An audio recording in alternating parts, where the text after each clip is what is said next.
ఆంధ్రప్రదేశ్ ఆర్థిక ప్రగతి సాధించేలా 2024-25 బడ్జెట్ ఉందని కేంద్ర మంత్రి మురుగన్ అన్నారు. వికసిత్ భారత్ లక్ష్యంగా మన బడ్జెట్ ఉందన్నారు. ప్రధాని మోదీ ముందు చూపుకు ఈ బడ్జెట్ నిదర్శనమన్నారు. అమరావతి రాజధాని నిర్మాణం, వెనుకబడిన ప్రాంతాలకు నిధులు కేటాయించారన్నారు. ఏపీ అన్ని విధాల అభివృద్ధి చెందేలా కేంద్ర సహకారం ఉంటుందంటూ స్పష్టం చేశారు. విభజన చట్టంలోని అనేక అంశాలను ఇప్పటికే అమలు చేసినట్లు తెలిపారు. ఓ హోటల్లో కేంద్ర మంత్రి మురుగన్ విలేకరుల సమావేశం నిర్వహించారు. సమావేశంలో ఆయన మాట్లాడుతూ ప్రధానమంత్రి మోదీ ముందు చూపుకు ఈ బడ్జెట్ నిదర్శనమన్నారు. పరిశ్రమలు, పారిశ్రామికవేత్తలు ఏపీ వైపు చూస్తారని తెలిపారు. పేదల కోసం ఉచిత బియ్యం, ఇళ్ల నిర్మాణాలు చేస్తున్నారన్నారు. చిన్న పరిశ్రమలను ప్రోత్సహించడం ద్వారా ఉద్యోగం, ఉపాధి అవకాశాలు పెరుగుతాయని చెప్పారు. విభజన చట్టంలోని అనేక అంశాలను ఇప్పటికే అమలు చేశారని కేంద్ర మంత్రి తెలిపారు. అదనపు నిధులు కూడా భవిష్యత్తులో కేంద్రం అందజేస్తుందన్నారు. ప్రాధాన్యత క్రమంలో అన్ని హామీలు అమలు చేస్తామన్నారు.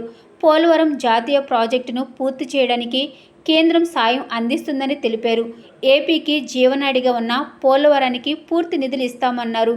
పూర్ణోదయ పాలసీ ద్వారా ఏపీకి కూడా మేలు జరుగుతుందన్నారు. వ్యవసాయానికి ప్రాధాన్యత ఇస్తూ రైతులకు ప్రోత్సాహకాన్ని ఇస్తున్నామన్నారు. యువతకు ఉద్యోగ, ఉపాధి అవకాశాలు కల్పించేలా బడ్జెట్లో ప్రాధాన్యత ఇచ్చారన్నారు. చేతి వృత్తుల వారు ఆర్థికంగా నిలబడేలా రుణాలు అందజేస్తామన్నారు. స్కిల్ డెవలప్మెంట్ ద్వారా శిక్షణ ఇప్పించి ఉపాధి అవకాశాలు కల్పిస్తామని వెల్లడించారు. విజయవాడ, విశాఖ, తిరుపతి, రాజమహేంద్రవరం, కర్నూలు వంటి అర్బన్ ఏరియాలు వేగంగా వృద్ధి చెందుతాయన్నారు. రాష్ట్రంలో పెట్టుబడులు వస్తే పనులు దొరికే అవకాశం చాలా ఎక్కువ ఉంటుందని కేంద్ర మంత్రి మురుగన్ పేర్కొన్నారు. In Andhra Pradesh also will further enhance the connectivity and energy stability, driving sustainable development and improving quality of life across the state. You compare the UPA tenure, Andhra Pradesh tax devolution from the center has increased 145%.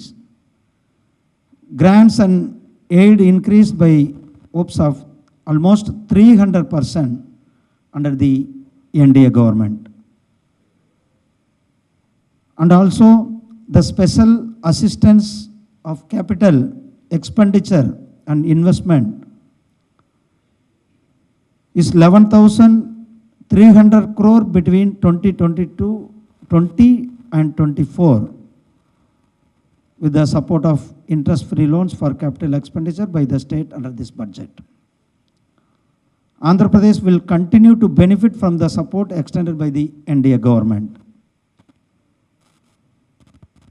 In this budget 2024-25, Andhra Pradesh received a total 50,474.64 crores, almost the 4% of the total budget in the union budget.